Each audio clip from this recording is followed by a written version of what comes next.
Boom shakalaka, Bitcoin has broken all support recently. In today's video, we're talking about the recent Bitcoin and cryptocurrency crash and the news of the day. What is going on with Celsius? You definitely want to stay tuned.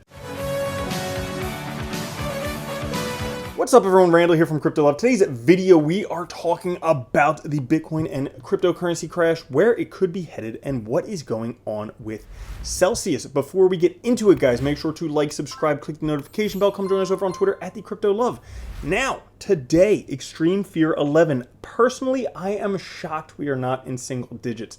This is finally what bear territory feels like. And surprisingly, I always said when it gets below this red line, that's when I turn bearish. It finally feels bearish, and we're below the red line. But we'll get into all of that stuff today.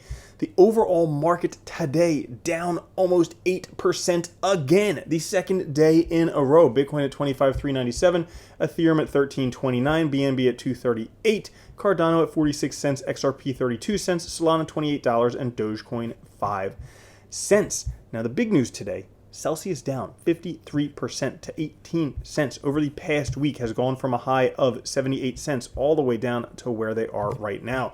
And people are scared. There's a lot of stuff going on Twitter that I'm not going to comment on because we just need to figure out what's going on. Wait for the smoke to clear, because at this point, it kind of comes down to circle of control. At this point, there's nothing much that anyone can do, so we just kind of have to wait and see how this whole thing pans out. Now, recently, they just released a memo to the Celsius community. We're writing with a very important message for our community. Due to extreme market conditions, today we're announcing that Celsius is pausing all withdrawals, swap, and transfers between accounts. We're taking this action today to put Celsius in a better position to honor over time its withdrawal obligations. Now, hopefully, if they can stand up to what they're saying here, this is only an action where they're pausing withdrawals, swaps, and transfers so that eventually they can allow everyone to withdraw, hopefully. Now, acting in the interest of our community is our top priority. In service of that commitment and to adhere to our risk management framework, we have activated a clause in our terms of use that will allow for this process to take place. Celsius has valuable assets and we're working diligently to meet our obligations. We are taking this necessary action for the benefit of our entire community in order to stabilize liquidity and operations while we take steps to preserve and protect assets. Furthermore, customers will continue to accrue rewards during the pause in line with our commitment to our customers.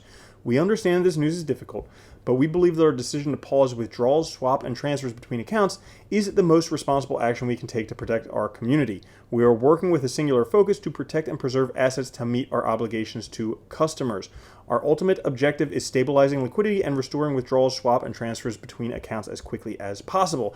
There's a lot of work ahead as we consider various options. The process will take time and there may be delays. We thank the incredible Celsius community for support. It is our pleasure to serve you. Our operations continue and we will continue to share information with the community when it becomes available. So as you can see, it appears like the singular focus is to protect and preserve assets to meet obligations to our customers. So while there was a bit of a run on the bank, they've paused withdrawals, swap, and transfers. Hopefully, this is something that in the long run will at least maybe not benefit, but at least not hurt customers of Celsius. It should be noted that down here also, it says this communication contains forward-looking statements which involve risks and uncertainties. You should not place undue reliance on forward-looking statements because they're subject to factors which are difficult to predict. These forward-looking statements are generally identified by the use of anticipate, believe, could, estimate, expect, intend, may, plan, target, will, would, or similar expressions. Risks and uncertainties include, but are not limited to, anticipated trends and challenges in our business and the regulation of digital asset offerings. We do not undertake to update any forward-looking statement as a result of new information and future events or developments. So as of right now, nothing much that can be done. And I am sorry to everyone out there who does have assets with Celsius. I'm right there on the boat with you. I have some cryptocurrency with Celsius, and either get my cryptocurrency back or it's a tax write-off. I mean, that's basically what it comes down to at this point. But there's nothing much that can be done with just venting a whole bunch of stuff on Twitter. So that being said, what's going on with Bitcoin and why is the market crashing? Well, like I said, this line in the sand I've had since way back here in May, June of 2021. I said, hey, if Bitcoin gets below this line, that was support here, support here, support here, support here. If it gets below that line, I turn bearish. And when it first flash crashed below that line with the Terra Luna collapse about a month ago, I got bearish. And then it popped back up, but guess what? Right back down there. And actually, right now, we're breaking out of this white sideways megaphone that Bitcoin has been in, potentially making this yellow dash line the trend that Bitcoin is going. However, there are some very interesting levels that Bitcoin is coming up to. First is this green line right here, the 200 weekly moving average. This is important for Bitcoin because historically, every time that Bitcoin has broken through the 100 weekly moving average, it's gone down and touched the 200 weekly moving average. With COVID, it actually broke through there to this price floor. But either way, the price floor right now is roughly around $20,000. The 200 weekly moving average is $22,000. Not only that, but that's getting close to the fair value of Bitcoin, the price that most people have actually paid for Bitcoin. So we're getting close, potentially, to the bottom, as long as something crazy doesn't happen, because we do have this double top right here. When generally, when you have a double top, it goes all the way back down to the launch point, which would be roughly, $10,000. Yikes. Now, that's not all, because if we take a look, we've had back here in 2014, the BitConnect collapse.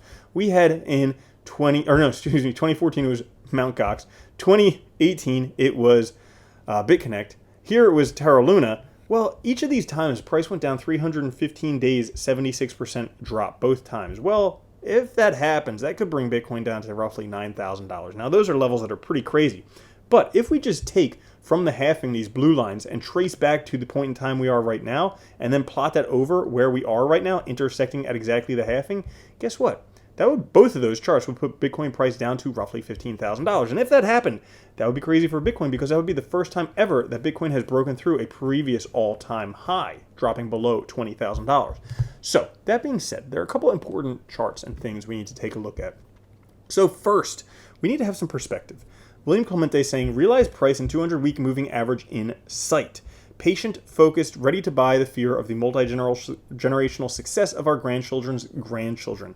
So historically, when Bitcoin has been down to these 200-week moving average prices, or the all-time trendline low prices, those are the optimal buy opportunities. Now, this is echoed by this chart here from Dylan LeClaire, one of the simplest ways to visualize the Bitcoin market relative to its average cost basis. We can see the average cost basis for Bitcoin right now, $23,000. This is roughly right around where Plan C's Confluence floor model is as well. And we can see when we have Bitcoin market value to realized ratio, we can see that buying is good when it's in the green, not when it's in the yellow or the red. So we are getting down to cooled to overcooled territory, which might be a good time to accumulate Bitcoin. Lastly, this chart right here from Willy Woo, why we may just want to be a little bit more patient before we go declaring the bottom. Before we celebrate, there's some missing elements. In historical generational bottoms, 60% of the supply is underwater. We only got to 47% this time around. The blue line represents percent of the supply invested at a profit. There's still room for more pain. So we can see here that down on the bottom, we're only at about 47% underwater. Historically, the bottoms have been in this green area, the 60% underwater. If we get there, well, that could potentially signal another bottom. So while we may not be there yet, we could be very gosh darn close. And I would hope, because I want to draw on this chart for you, I would hope it would happen in this area here. Because if it goes below there, I think I'm just going to take a vacation. So that's all for today's video. If you did enjoy, make sure to like, subscribe, click the notification bell. I will catch you guys later. Have a good one. Love you. Peace.